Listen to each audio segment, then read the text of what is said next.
Big Crave presents Afterglow Sundays on the current from Crossfade Commons. Verse, voice, and witness. Another Stays In production.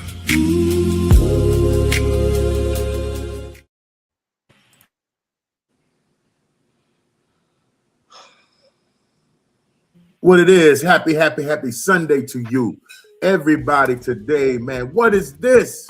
This is Stays In, Afterglow Sundays, Crossfade Current in the house, man. This is me, your host, Big Crave, Afterglow Sundays, man, where we do what we need to do, we say what we need to say, and we make sure you're informed in every kind of way. Man, such a beautiful day out, man. I just wanted to welcome you to the space. I want you to welcome you to this space, man, so that you can feel loved and appreciated for you being who you are. I am the host, Big Crave, man, along with my two co-hosts today, Angel Kim and Miss Lady. And I'm going to tell you something, man. We are operating in a time where your awareness needs to be on point on every level. You got to do some kind of self-care for yourself. Come on, man, I'm talking this morning. You got to do some self-love, some self-introspection, some shadow work, whatever you want to call it, and make sure that God in you continues to shine. You hear me? That's the whole purpose of Afterglow Sundays. This is the whole purpose of Crossfade Commons. This is the whole purpose of the current coming to you, letting you know how important you are, how valuable you are, how loving and beautiful you are. And I'm not going to throw no punches on. Today we're going to be dealing with some serious topics, man.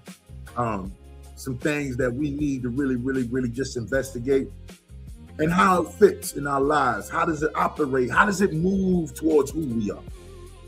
So I'm going to be dealing with some things today, man. You know, I like to definitely thank my two co-hosts for being up here today. I thank them. They're in the background making sure things are right and correct. They're making sure things are moving for me. So if you don't quite hear from them or see from them, you know, they there. Just trust me, they're there. So today what I want to talk about is the unseen laws, all right? There are several unseen laws that operate in operation with us as living, being, upright, perpendicular souls. These laws are very important. And I'm going to walk through a list of these laws. And if this resonates with you, because that's one of them, if it resonates with you, put something in the comment, put something in the chat. Let us know that you're here. All right. Miss Lady, love you. Thank you for being here today. I know you're busy. I know you have a lot going on, and I thank you. Oh, I'm right here. I just wanted to make sure that they heard your voice. AK, thank you for being here. I know you're busy. I know you got a lot going on. These people, listen, y'all, these two people are curators, inventors, geniuses at what they do. And then sometimes, man, life gets to the point where, you know, they get really busy, but yet they take time to make sure that what I'm bringing to you and what we're bringing you at Stays In Verse here at Afterglow Sundays, Crossfade Currents, we don't make sure that you get it. So I love y'all, man. But let me get started, man. First law, I'm going to break it down. And here's what it is. It's called the law of reciprocity. Oh, we know that, right? So let me give you a brief synopsis. The law of reciprocity says what you send out in energy, thoughts, and actions, it returns to you amplified. I'm going to let that breathe for 3 seconds. I'm going to say it again. The law of reciprocity. What you send out in energy, thoughts, and actions, they return to you amplified. And look at what's happening. Oh, wow. Look at what's happening individually. Look at what's happening as a whole collective. Some things are coming back, and it's coming back amplified to America, to the world, to individuals. What you put out It's amazing. And it's coming back. We see it every day. No running, no hiding. You got to deal with it. The law of reciprocity. So, Miss Lady, let me ask you a question. If the law of reciprocity is in effect, and it's returning amplified, what does that signal mean to you? What does that signal mean to you? Well, I mean, you asking me big things and that's fine. Yeah. Because I gotta keep it moving. You know me. I'm gonna ask you. Oh my gosh. All right. So, so here's the thing. I know that, people always think that, you do something wrong to somebody and that person has this desire to get even. I don't believe in that. And I don't believe in that just because, I am a Christian and it says, vengeance is mine, saith the Lord. But I don't believe in it because I have actually watched karma in action. And when people think of karma, I don't know if they have the same understanding that I do. So whatever you put out, you get back. The other thing is I think people talk about manifestation, energy, vibration, all of that stuff. It all works together. And so when you are rewarding, oh man, we start thinking about training your pets, which is what happened when EDJ came back and she's over there training, Max Cat to, give me paw or, fetch. But anyway, rewarding positive action encourages repetition of those behaviors, right? So it's interesting because when she was younger, she would like yell at the cat. No, don't do that. Well, that's every kid. Okay. And I said, that ain't helpful. That's not going, what does that do? And instead I said, well, why don't you, when he's doing what you're asking him to do, why don't you just encourage that I say in my head, encourage that behavior, right? Because I went to school for that. But I tell her, why don't you show him that what he just did is something that you like? So reciprocity. You did something I like. I show you that. I show you by doing something that you like. There we go. It's also, because I like to talk in regular terms, so reciprocity could be too big of a word for people like me, first thing anyway. So when she started to do that, he started to respond to the point where now he just comes over and he'll do the stuff and I'll hear her go, good boy. And I know that he's done something. And she's like, oh, well, wait, you still have treats down here. And because now he's like, I know what to do in order to get more attention in a positive way. All right. So I just gave it to you in the pet form. That's good. I mean, it makes sense. It makes sense. And here's what I told her. I said, when she would do the yelling and all that stuff, I said, don't have no kids, man. Have no kids. Because that is not work for your kids. And then I remind her of how I do things with her. Okay, when you do X, what do I do? Do I yell? She'll be like, no, mommy, you don't. I don't yell because people don't think about this, but teachers know this. Teachers know this. Children and people in general, they don't respond to yelling. Your nervous system shrinks.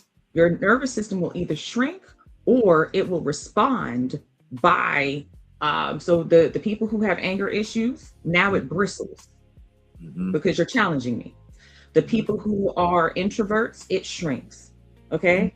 Nowhere in here does it go, you're yelling at me, oh my gosh, give me more of that. I want more. This is great. That's not it. You think that's what's happening because maybe somebody will get closer to you. But here's the thing. Even in those relationships, those toxic ones, they're getting closer because they want you to stop. It's not because they want more yelling. It's because they want support. They want something else. So again, I say that some of these things, that reciprocity thing is what do I want more of? Yes. Yes. Let me give more of that. So I can receive more of that. So if I am ignoring someone, that's why we have a saying in the child development field, for which I have a certificate. ignore the behavior, not the child. Mhm. You ignore the behavior because you don't want the behavior. So if the child is doing something you don't want them to do, you ignore the behavior. So the behavior does not get so much attention that the child is like, I'm doing this behavior that got me attention. No, Mhm. you don't want that. The law of reciprocity. I just gave you a really long answer. No. It's good because I have a contrast to that. And here it is. Being in the military, going through what you call recruit training, yelling and screaming to the top of the person who was facilitating, the instructor, and me being the recruit, that was constant. It was never in a sense to where, and this is how it works a little different. Being yelled at constantly, private, I mean, all of that, all the time. It gave me, like you said, that nervous system. It was always something that was on edge that I was trying to anticipate. But that law of reciprocity, I knew that I had to maintain a certain level of thinking and being focused. And after that came together, you know what I'm saying? I was rewarded. I was rewarded for certain things, and then I was punished for certain things. But when the common denominator, or the common thing that glued that together, was the fact that I immediately respond to that stimulus. Immediately, whether it was some kind of correction, whether it was some type of action, and I did. And that came back amplified because I was able to produce. I was able to produce what was required of me. So that's a good one, man. That's a good one, and they never rewarded our behavior. They paid attention, but they never rewarded our behavior. They only rewarded, check this out, in this law, they only rewarded what I put out that they required. And I was going to say, you know what I mean? You got a reward. It just wasn't right. It wasn't right. It was the absence of a negative consequence. Yes. Right? Of a negative consequence. That is so well stated. And I think about those times, man. And I think about those times and where I'm at now. And I can kind of like do it. I can kind of like understand reciprocity in a different thing, but my thoughts, my actions of what I was doing, it was a whole lot of confusion until I really got it. Then once I got it, you know what I'm saying? It was more like, okay, now, you get that off sync and now all of a sudden it's synced, you know what I mean? And it was synced. And then towards the end of it, I understood it even more because they were transforming me. They were transforming my mind. It was, and I understand post-traumatic stress syndrome. I understand having anxiety. I understand those things, but those things return amplified too. So that's a great point. Great point. I don't know if AK, how you doing? If you're doing okay today. Is not well. It's not well. I knew it. I just had to check on her. I just, you guys don't understand. We are very, very a close knit circle, and we care about each other. So, and it's evident. And if you've ever seen us in action or whatever we do, we definitely care about each other. So we always send our love and our prayers and healing to all of us as a collective, and you too. We send it to you, but sometimes, man, you just gotta rest, man. You know what I mean? And I feel it. Let's move on to the next one. I know exactly what she would say, though. Oh, what would she say then? I know that she would say that if we were talking about relationships, the law of reciprocity would say I know that if I am doing certain things for you to show you how I feel, then the expectation in a consensual adult, and she probably over there trying to nod her head in agreement, is that you would then show me the same thing, but we all know that don't happen, and then she would just go on ahead and put her mic down. That's what she would do, and it's and I'm going to go even a little further with that. Here's the thing, man. A lot of times people don't appreciate genuineness, professionalism, and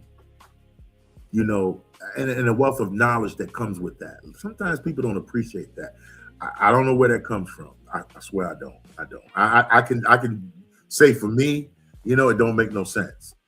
I said that it does not make any sense. Or wait, do they appreciate it, but do not feel the need or not to reciprocate? feel the need. Well, we going down something. Oh, listen, let me say this.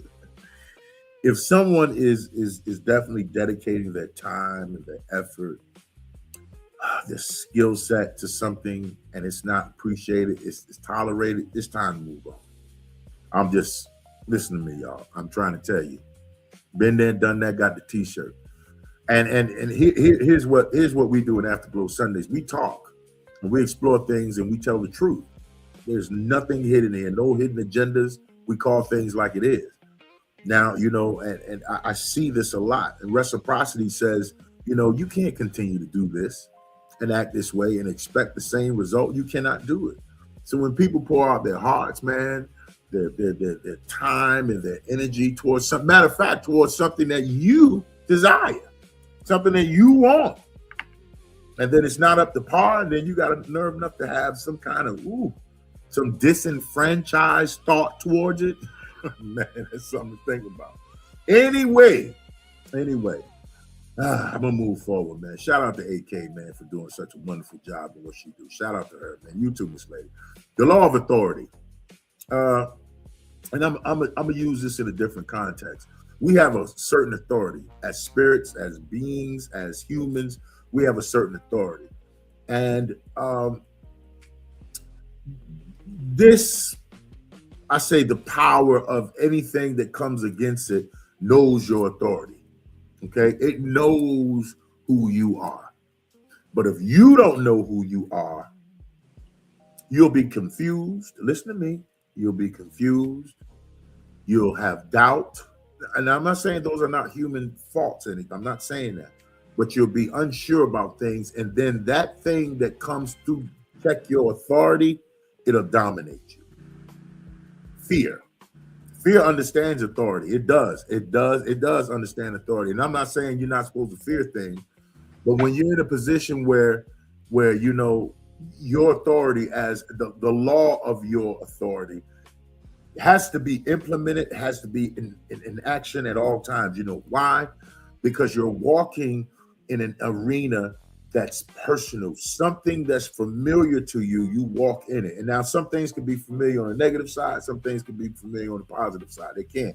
But if you lose your sovereignty of authority, that thing that comes to you will definitely try to take over. It will take over. And daily, I challenge my mind to make sure I'm taking authority over my thoughts. I'm taking authority over my actions. I'm taking authority on what I do daily. But if that thing is stronger than you and you don't really recognize your authority, it'll dominate you. Miss Lady? Sorry, I was trying to say hi to Mick. Give me that question again. Okay, so the law of authority, of authority. What spirits don't, I'll just use this word. Spirits only respect the things that they know who they are. They respect things that know their worth. They respect it. But if you don't know your work, I can go to a Bible verse and show you. But the thing about it is your authority. Whatever comes to attack that authority and you're confused about it, it'll dominate you. That's what I'm saying. Yes. I'm sorry, you know, like I just went down 20 pathways in my brain. I already know. But for the sake of time and this wonderful show and our listeners, I will say that yes, absolutely. And it's the main, so let me take that in a different direction that a lot of people don't really think about. People are always saying that you need to know yourself, love yourself before someone else will be able to love you. And nobody ever tells you why. They just say that. And I have an issue with that because if you don't know why, then you're just kind of like, more empty words, more platitudes. Well, here's why you need to. And I explained it to my daughter and other people as well, other children, teens. If you do not know yourself, then you do not understand what you like, what you don't like, your preferences, your pet peeves. You don't know what your ideas are about someone else until they give them to you. So number one, you're opening yourself up to somebody else's perspectives. It's easier. They call it brainwashing, but I think that that's way too simplistic a term for someone who is giving their ideas to you. You are accepting them because you have not firmed up your own ideas about what you think about the world. I know that's hard. Going ahead and rewind if you're watching this on replay. The point is, they say if you do not stand for something, you will fall for anything. Why is that? Because you have not already established your beliefs, your values, the things that are important to you. So it is easier for someone else to come along and say, this is important, this is important. And now because you have not established your own feelings of worth and importance, it's easier for them to convince you. That is why you need to spend time by yourself. That is the reason why, you know, if you are in certain spiritual, you know, realms or religions, particularly with Christianity, it says that when you're single, you're supposed to be spending that time feeding into yourself, learning yourself, building yourself, and that relationship with God, right? We'll take that aside for a second because I like to reach out to everyone globally, regardless of who you or who you do not worship or anything like that. So universe, karma, you know, manifestation, it doesn't make a difference what it is. The point is that you have to understand yourself. Now you get into a relationship with someone and you don't know yourself. Now they are telling you what the values are. Now your values are suspiciously their values. And you find this out, again, I've been in this field for about 20 plus years now. You find this out when the relationship is ending or has ended and you hear the person say, I don't know who I am. You hear them say, I don't know what I like. Why? Because they have taken on what that other person's values were, what their beliefs were, what their likes and dislikes are. They don't know what their favorite meal is. And so that whole law of authority is very important. It's very important for you to know who you are and your worth. I had to do that before I got to worth, because how will you know your worth if you don't know who you are? Come on. So that's why I say sometimes we skip things. Sometimes we skip a lot and we just expect people to know these things because the foundation was not set. I was very fortunate that my parents set the foundation for us. And so you have to know who you are first, identity. And if you go on ahead and go through my second degree was applied developmental psychology. So if you go through the developmental process, you know exactly where we're at. So teenage years, instead of focusing on the things that some of our teens are unfortunately being led by outside forces to focus on, they're supposed to be focusing on their identity. Why is that? Yeah, that's good. So that before they get to the next stage, they know who they are. But if you skip any parts of the developmental process, that's where you find a problem. So now talk about worth. If you do not know your worth, that is the whole thing about I don't remember who this was. Again, creators, reach out to me, let me know who it is. But you could, I think there's a musician who went, I believe this was like either Grammy nominated or award winning. I don't remember who it is, but I remember the story. They won all types of stuff. Fabulous. Went to, I think it was a New York City train station or one of the places there. And they were playing, but because no one knew their value, no one knew their worth, they didn't get much. See, there we have it. If you play in the Carnegie Hall, if you play in a Radio City Music Hall, if you play somewhere there, they know your worth. But if you go down to the corner, mic drop. Good, man. I can think of a story of KRS-One, and he tells this all the time. He tells it, and shout out to KRS-One, man, definitely one of my favorites of all time.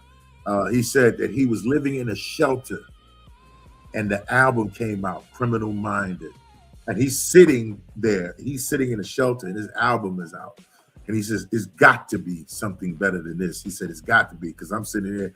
He just realized his value when he heard his on a boombox in the subway. And he had just recorded this, and he was living in a shelter. Wow. That's deep, man. That's deep. All right, man. We're going to keep it moving, man. The next one, I love that point, Miss Lady. God knows value. Ooh. I can go on that one. The law of resonance. The law of resonance. What resonates with you? You attract what matches your vibration. Okay? You attract what matches your spirit. You attract what you can deal with. Me and my wife were having a conversation yesterday about a particular subject, and something resonated with her so powerful that she shared it with me. And when she shared that thing with me, it resonated with me also. So we kind of dug into it. We watched some videos, we watched some clips, we got some information on what resonated with me. And here's what I found out. It was a clear outcome of who I am already. I discovered that like in an instant. And whatever resonates, in my opinion now, okay? Whatever resonates with you, you're going to attract. It could be. Let's take this lady for instance. I know personally that she deals with essential oils that heal, oils that help, oils that do. So she's done all the research about oil. She's got testimony after testimony about how these oils help, right? Gardening with me, music, writing. If I can go hear something, I can hear a certain sound or sample that resonates with me, a certain thing resonates, I can become so creative from what resonates with me. And even some of the things on the other side of that spectrum, like, respect resonates with me. Honor resonates with me. A kinship or fellowship in a positive light, it resonates with me. So the clear outcome of what the law of resonance is, in my opinion, it says whatever you see that you can attach yourself to. Now watch this. There's something, and I don't scripture and verse right now because my mind is going. There's something in the Bible, and I don't want to exclude nobody, but just using this as a tool. It says, don't judge a thing, because if you judge that thing by the measure of what you judge, it'll be judged to you. But that's a different interpretation. An interpretation of it is, and it's like this: once you judge something and it didn't resonate with you, then you become attached to it. See, let's talk about it. They don't want to talk about that. Sometimes they don't want to talk about that. But the first thing they do is judge it. Watch it. The first thing they do is judge it, and they don't know nothing about it, but judge it, and then they get attached to it. And then all of a sudden now you're wondering why you don't like pink cookies in a plastic bag being crushed on. Look, I even got the dog barking on that. You wouldn't know what that means. You wouldn't know what it means because it doesn't. But if I judge it, man, what was LL talking about? What were you talking about? It'd have been totally taken out of context. So I'm saying that for a reason. Resonance is a very important law, but you should only have that law in effect for productivity. It should be something that's coming out. You should be a creative wellspring coming out you because what you resonated with. Miss Lady, go ahead.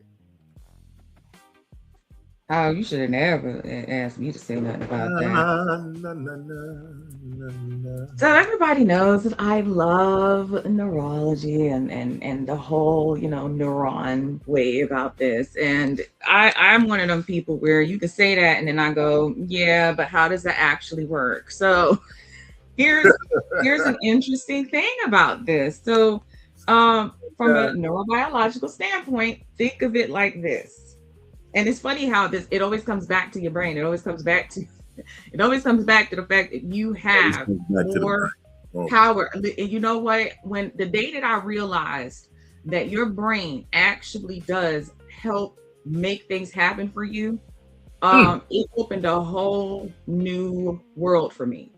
And it should open up a whole new world for everybody because your brain literally goes, oh, you want that? Let's make it happen. Like it's your own magical genie in there. And don't try to make wishes on your brain, guys. That's not how it really works. All right. So, don't make wishes on your brain. Listen. I mean, that works out. That's a good one. Wait, so we talked about before, I mean, and all the time, the rewiring. We talked about, I just listened to my child who's about to be cooking in the kitchen drop a whole bunch of stuff. So my brain just immediately went there and said, I don't know what you're talking about, but that's priority right now. And so I am going to rewire my brain and say, nope, I don't smell any smoke. And so let's get back to what I want to do. And so now it's like, oh, okay, we're good. You can actually tell your brain who is in control of this ship here. See that part right there. Oh my God. Your brain is not, like, if think about it like this, your brain is literally just a wild, free nymph, just a wild, free imp, just running around, doing whatever. And so everything you think about, everything you say, your brain is like, oh, let's go do that. Oh, let's go do that. I want that. And then one day you go, wait, you're trying to do all the stuff? Wait, hold on. Let's focus on this. Okay. Now you are rewiring the automatic pathways. Okay. Correct. Yeah. Stop saying I want to be happy. Stop saying I want love. Stop saying that's so vague and it's an external goal. Your brain can't help you with that. You know what your brain can help you with though? Mentally and emotionally embodying that actual state. So identity shifting. And if you look up the reticular activating system, say it with me. Reticular activating systems, the RAS. It's a filter in your brainstem that sifts through millions of data bits per second, which we're not even gonna talk about that right now. But what it does, here's what's important about it. Here's why we care. Because that was just for my fellow nerds, okay? My fellow nerds are just like, oh my gosh, this is great. The rest of us are going, I don't know what the heck you just said. Okay, so here's this part. It's prioritizing information that matches what you already believe about yourself. Okay. It is scanning for that. If you are saying, and it's funny because the day that I said this to EDJ a few weeks ago, it clicked for her. Yeah. I said, so here's the thing. If we did the red car example. You buy a red car, now all of a sudden, all you're seeing is red cars. All you're seeing is red cars. You know why? Because your brain just saw that you prioritize red cars. How did you do that? Because you focused on the red car. If you can do that, if your brain can do that for red cars, what could it do for positivity? What could it do for worth? What could it do for anything else you could possibly imagine? And she was like, I said, yeah, now think about it the other way. What do you think you're telling your brain every time you say, I am worthless, I am depressed? Come on. Yeah. I know why he or she left me. I get it. You know, exactly. You are telling your brain what you prioritize and what you should believe, and your brain reinforces it. You are now focused. Think about Where's Waldo. Anybody who remembers, anybody remember that? Look it up. So look it up. Always looking for Where's Waldo. So there's so much on there, but if you prioritize an apple, your brain will search it out for you. If you prioritize anything, it will find it for you. So you have literally in your head, in your skull, the power for pattern recognition, and that's all it is. Thank you. And you know what? I'm gonna say something. I often say this, and I teach every Monday, Wednesday, and Friday, or something. I'm doing it. I've always said this. Once I caught this revelation, and it's in Exodus 3:14. The prophet Moses was saying something, man, that was so profound. And what he was saying was, listen, I'm having this experience with you, this out-of-body experience, what's going on with you. Who do I say you are to tell these people what I don't know you like that. Basically, I'm just putting it in layman's terms. I don't know. So who am I to say that who you are? And source, God tells him, he says, listen, I am that I am. That's it. You just tell him I am. Rest of the story, read it for yourself. It's a good story. Listen, here's the thing. And I've always said this, resonance. Listen, if you say anything negative after I am, you've just blasphemed the deity, the God in you. I'm going to say it again. If you say anything negative after I am, your brain don't know. Your brain don't know if you playing or if you serious or not. So always put something positive by something like by saying I am great, I'm more than enough, I am powerful, I am smart, I am wealthy, I'm all those things. Make sure you do that because it's going to resonate with you. And it's so crazy that through the school app, through certain things that I've done, which was Stays In Verse created, I've learned to rewire my thoughts and my brains as far as the creativity of writing and other areas also. But I'm a better host. I'm a better person that can articulate my words and speak clearly. I never had a problem with it, but now I do it better. So rewiring that thing and that reticular activating system, that thing there that filters that information, is going to tell you the truth. It's up to you to prioritize it. It's up to you to get it and narrow that thing, straight gate it. Keep it straight. Keep it going straight. And I promise you, man, you'll see abundance in your life. You know, there will be no lack in your life. There will be no type of thing in your life. Even though you may see something, you can quickly respond to it and have abundance. That's a good one, Miss Lady. Thank you. That's a good one. All right, let's move on. The law of timing. This is a good one. The law of timing, that speaks for itself. Whatever you want to say. Listen, some doors open in divine time, right? Forcing it. If you force it, sometimes you can get punished by it. If you force it, sometimes it'll cause a delay. If you force it, sometimes it will cause confusion. If you force it, sometimes it will cause abandonment. Trust me, I know what I'm talking about. The law of timing. There's a phrase in the Bible that says, to everything there's a season. There's a season, a time to do this and a time to do that. It's in Ecclesiastes. Check it out. And it says to you, you know, it's a time to do these things, but you got to wait for the perfect time to activate that. Now, listen what I'm saying. Who knows what the perfect time is? I'm just putting this out there. But if you are understanding that you have authority, that you're understanding these laws, you're understanding what you're putting out, then timing works for you, not against you. The law of timing, I'm telling you, it took me and my wife maybe about 2 or 3 years after we had moved from one place to another. We moved from here, and we was really, really, really, like, we were just in a mode to where we were trying to be productive, but we just wasn't thinking right about a lot of things. And that's collectively, I'm being transparent here. And then what happened was we changed our thoughts about some certain things. We changed our thoughts about how that, and then all of a sudden it just came together. So the perfect timing works my pace for me, so I can possess the things that I desire, possess those things that I need. And that patience with timing also works well too. Timing for me is knowing when and how to make sure things are done. It was perfect timing that I got during the school app of the Stays In Verse. That was perfect timing for me, because right here, right now, is the manifestation of this. Afterglow Sundays, Crossfade Currents, I'm under Stays In is a perfect example of timing. I was in the right place at the right time, with the right mental status, with the right intent, with the right forwardness to possess this moment right now. And that timing brought me right here. I would have never in a million years thought that I would be on YouTube, thought that I would be talking to people. Never would have thought that.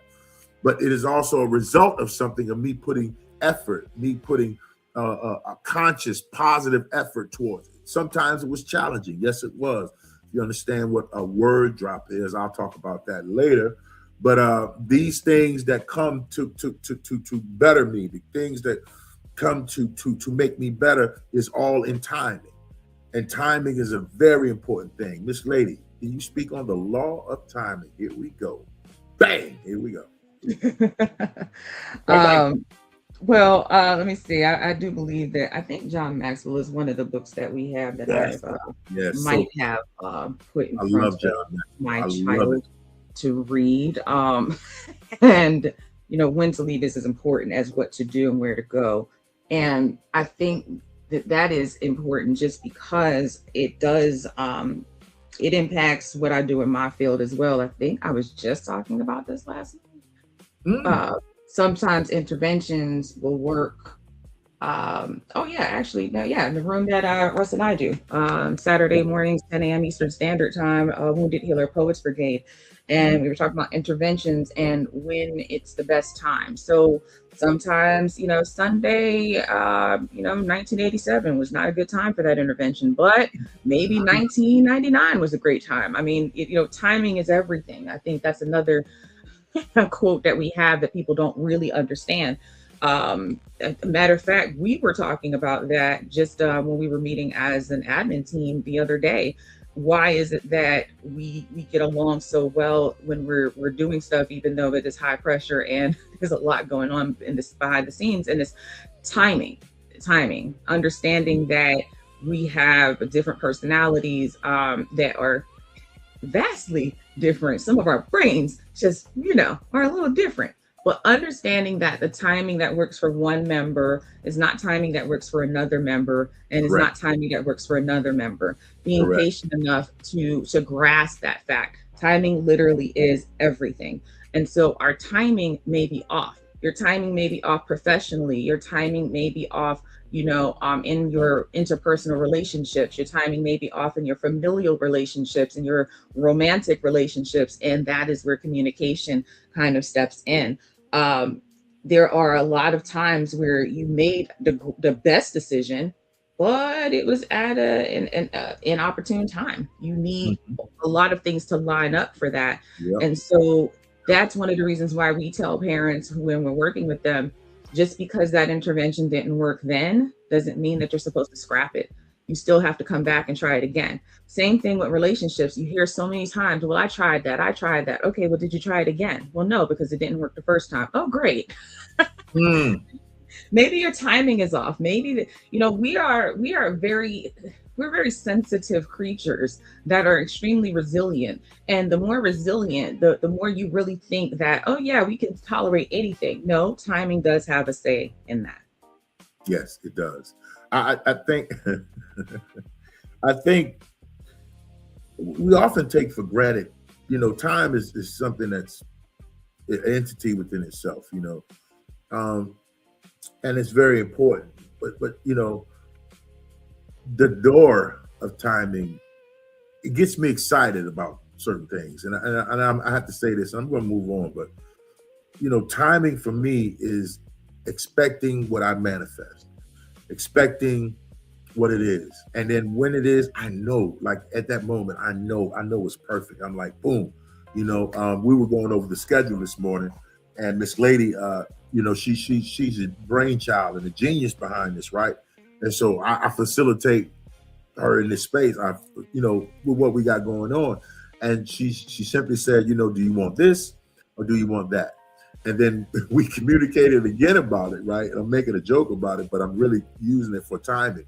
And that it couldn't come at the better time. It was the timing of it was perfect, because here I am now. I'm saying, oh, it's already worked out. So now that timing of her giving me that information gave me more creativity, gave me more space. You feel what I'm saying? So it's timing is important, man. Timing is very important. And always understand it, man, that it's never delay, it's never denial. It's just you got to know when to walk through that door. And when you walk through that door, be proud, be resilient, be truthful and honest with yourself, saying, if this is what you want, then walk through it. Walk through that door, because timing is a beautiful thing. I'm going to keep it moving. Law of spiritual debt. This one right here, I'm going to say this, a karmic invoice. Y'all know what an invoice is, right? Okay. The law of spiritual debt. What's got to be paid is going to be paid. Every lie, listen to me, every scam. They got this song out. I don't understand it, but where my scammers or something, I can't glorify it. But anyway, I can just use me, put it like this. Until it's paid, it's going to block everything. I think about things that I've done in the past, and I think about certain attitudes and ideologies and things. And I was like, Lord, let me help me. And I'm saying, so please help me. And I think about it. I used to be terrible. And I'm saying, I thank God for my wife. I thank God for right reasoning, things like that, because I used to be terrible Before I met my wife, I was terrible. And it showed me something. It showed me that that's a debt that you don't want to have. And I'm just using it my manhood debt. You don't need that kind of debt, because it's gonna come back. It's gotta write a check. You write that out. You gotta pay that thing. It's gonna come back one way or another. You feel what I'm saying? I can only think in terms of getting it right to pay it back. You know what I'm saying? You got to pay it back. So you got to get it right, whatever that looks like to you. Spiritual debt is serious. It's serious. It's a law that's very, very serious, because it can hinder you. Listen to me, what I'm going to say to you. Listen, y'all. Listen. It can hinder your whole well-being. And that's something that I try to make sure that I keep at a minimum, that kind of debt. I don't want that kind of debt in my life.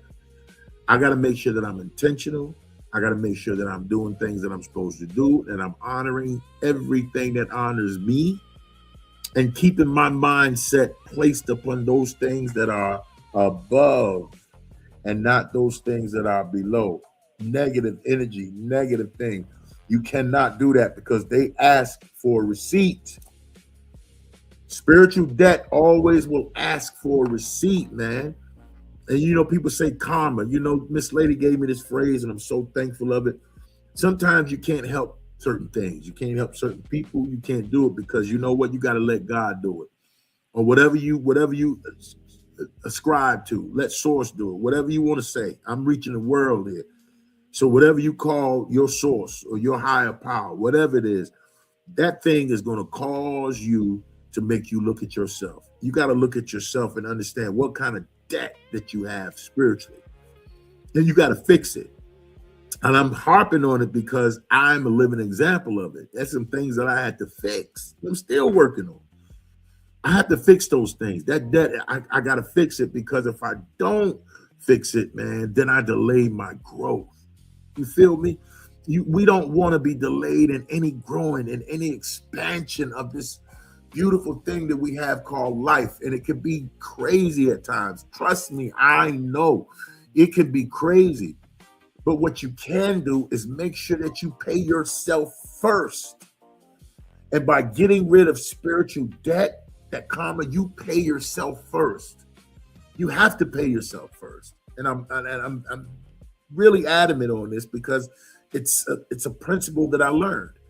Pay yourself with good things. Pay yourself with the good thoughts. Pay yourself with the good intentions. Pay yourself with a good mindset. Pay yourself with loving yourself. Because if you love yourself enough, then that debt minimizes to a minimum. You're going to have some, but it's going to be the smallest thing. So, Miss Lady, spiritual debt. I know. You see how I did that?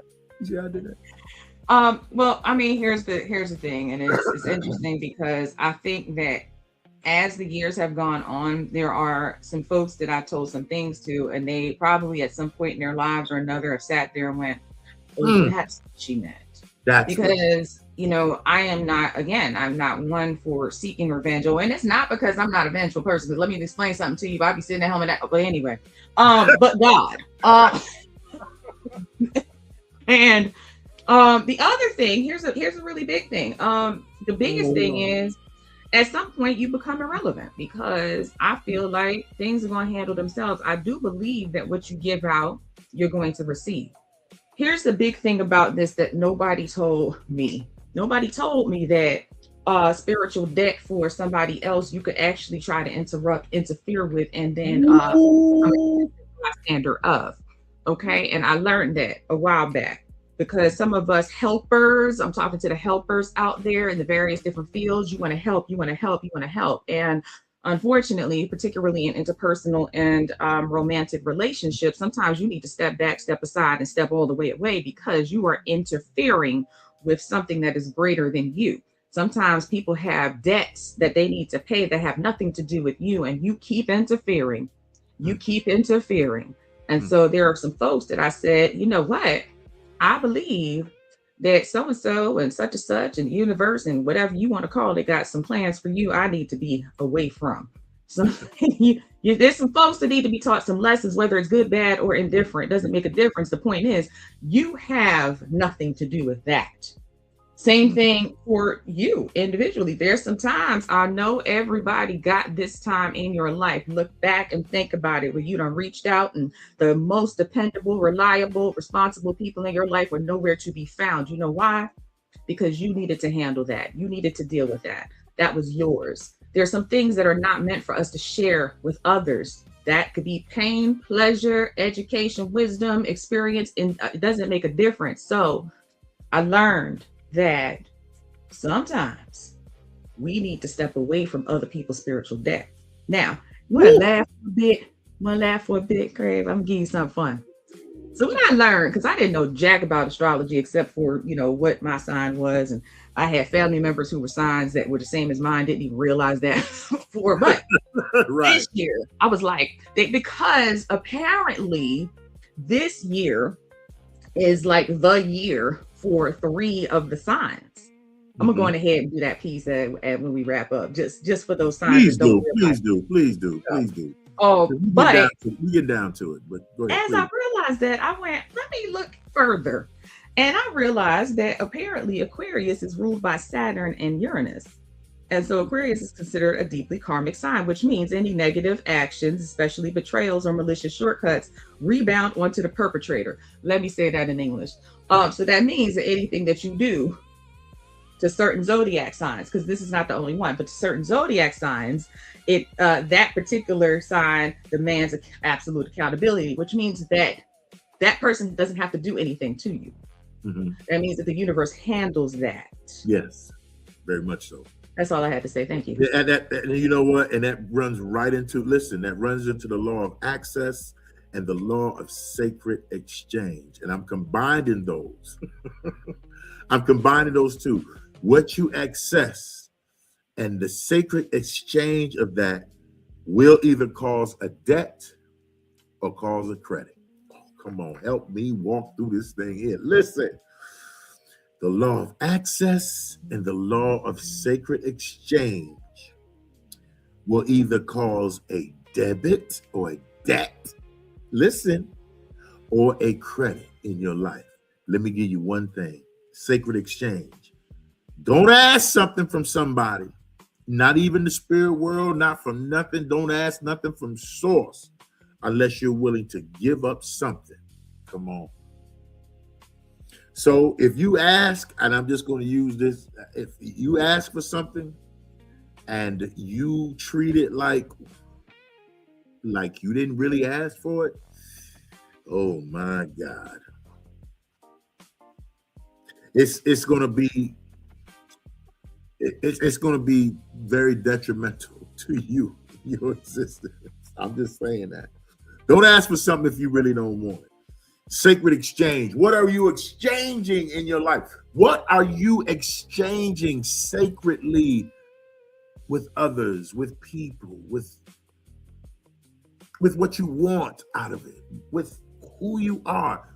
Is that a sacred exchange? I have sacred exchanges with my wife, my friends, you guys, all the time. There's sacred exchanges. And then when I get that sacred exchange, I value it. You know why? Because it brings, oh God, fulfillment to me. That's all I could put it in there. And what you access, you share things, and I'm not going to use the word unworthy. I'm not going to use unworthy because I'm not going to do unworthy because I believe everyone is worthy of something. And it gives people a chance to, or it gives you a chance to guard your spiritual intimacy.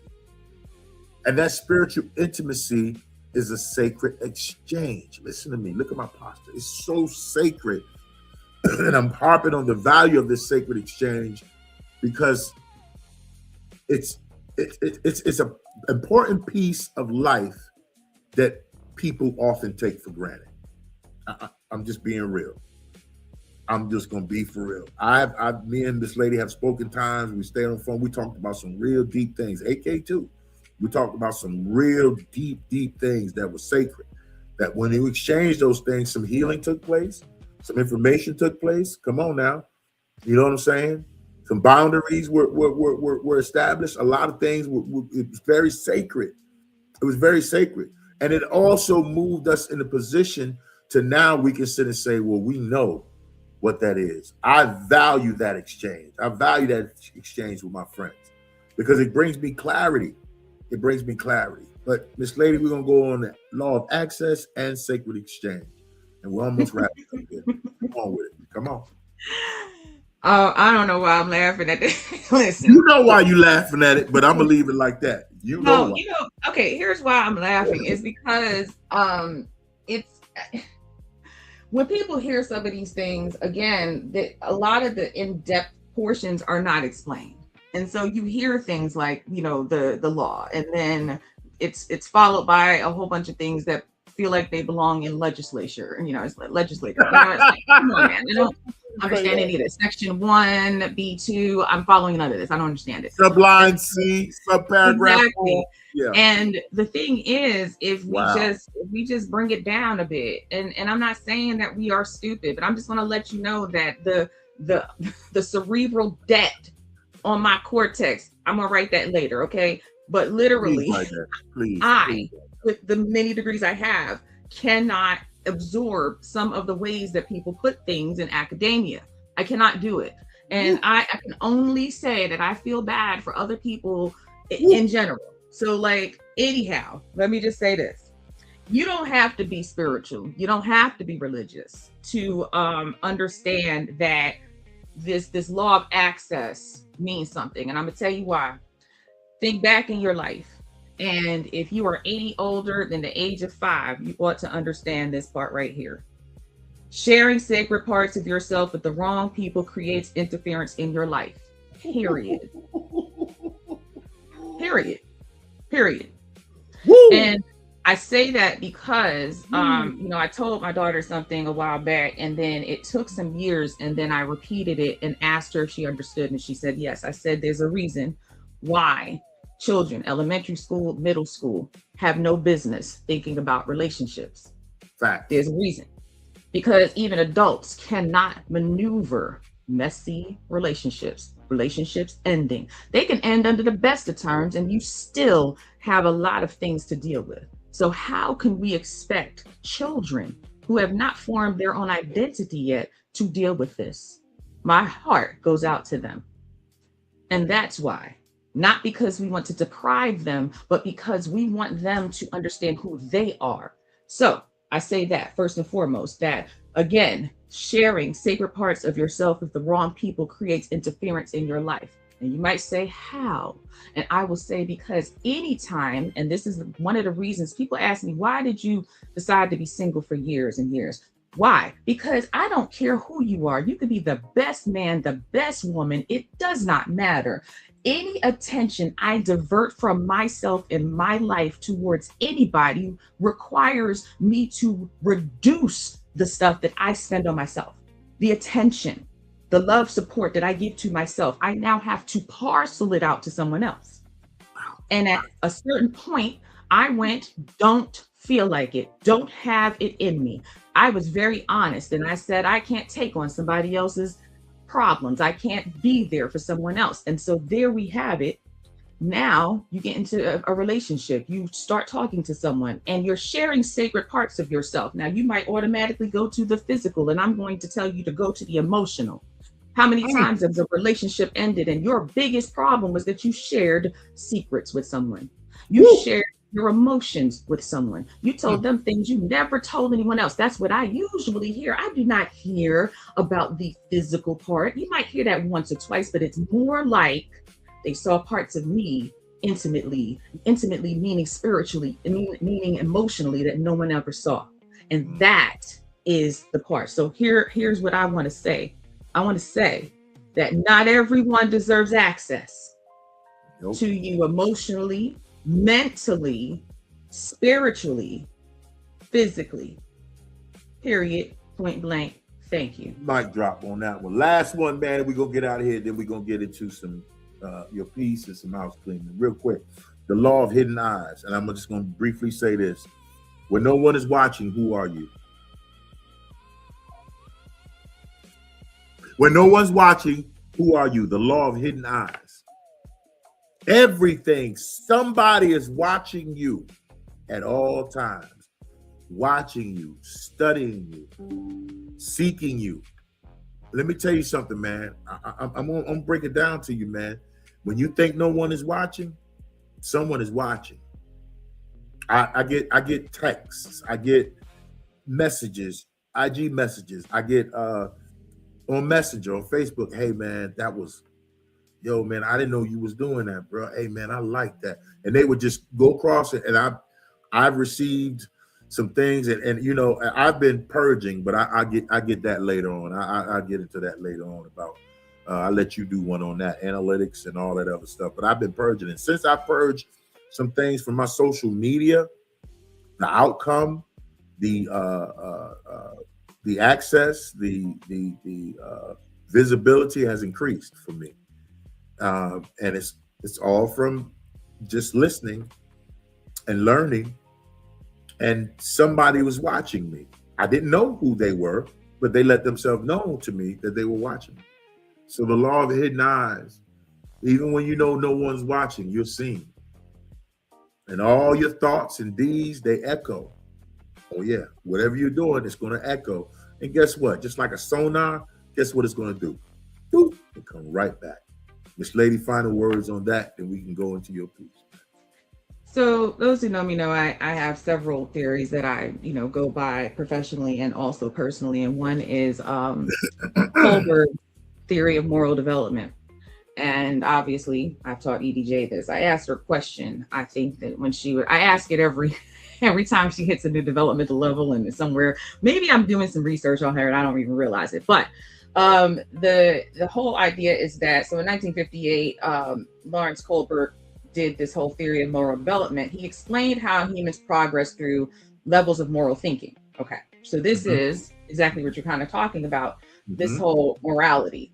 I'm not going to go through all of them because you can look them up yourself. However, the most important thing is, I asked EDJ, I said, so tell me, and this came up with, we'll probably run a few minutes over, but it is what it is. No, I think this part's important because our kids model what we do.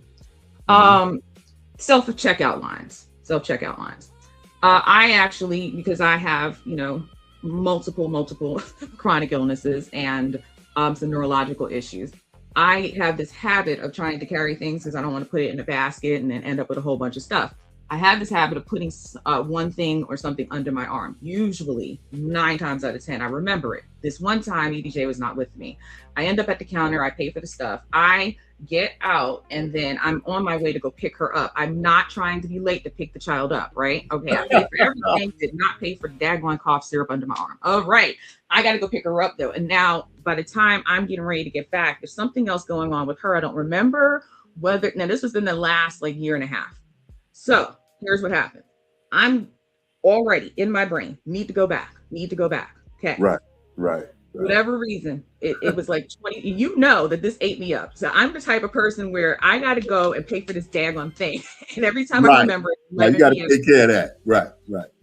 Day 2.5, I think, I'm grabbing her on the way to the dojo. We're going back to this store. Right back to the store.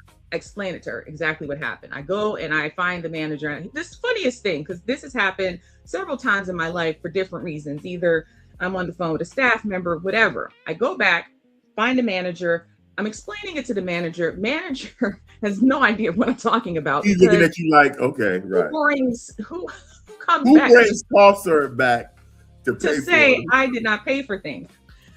So I'm explaining it to my daughter of why. Why are we doing this? We're doing this because in her brain, she's like, well, you didn't get in trouble. Nobody called for you. And my thing is, I don't care. I know. And this is a problem for me and my moral code. Now, the manager, oh, God bless her heart. When she realized I was not complaining about something, she's like, oh, okay, well, and here, girlfriend gave me a discount on the thing. All right. I was like, this is wonderful. Wow. Now, I asked my daughter, what would you have done? And at this point, she now pauses and I said, okay, I understand what you would have done. Her answer has changed. Now, again, that was about 1.5 years ago. Her answer has changed. Now, let me give you the final what stage we're in for Kohlberg. Kohlberg said that he estimated that around about 15% of adults get to what he considered to be the highest level. That was post-conventional morality. He said some adults. Now, this is where you develop your own moral code based on universal principles. That means it's not because somebody's watching me. It's not because I might get caught. It's because I have developed my own internal moral code that I stick by. Facts. Period. Yeah. So that's the hidden eyes thing. And I encourage everyone to think about it that way. I have never told my daughter how to be. I've said, this is how I am. You say you want to be just like me. This is me. I take a whole bag. It was before I had her. So 20 years ago, I'd take a whole bag of groceries, it was $80 worth, back to the supermarket, which was, 5 minutes away. I was on the phone with a staff member, thought I paid, didn't pay. Take it back, and I sit there, hey, where's the manager? And they again look at me like, what? Yes, I need to pay for this, because apparently I walked out, didn't realize it. That is what we do when we are at, more along the lines of Kohlberg. So that's my final offering. Woo. Well, yeah, that's a whole new. I'm going in a different direction. So while you're setting up your piece, I got it. But go ahead.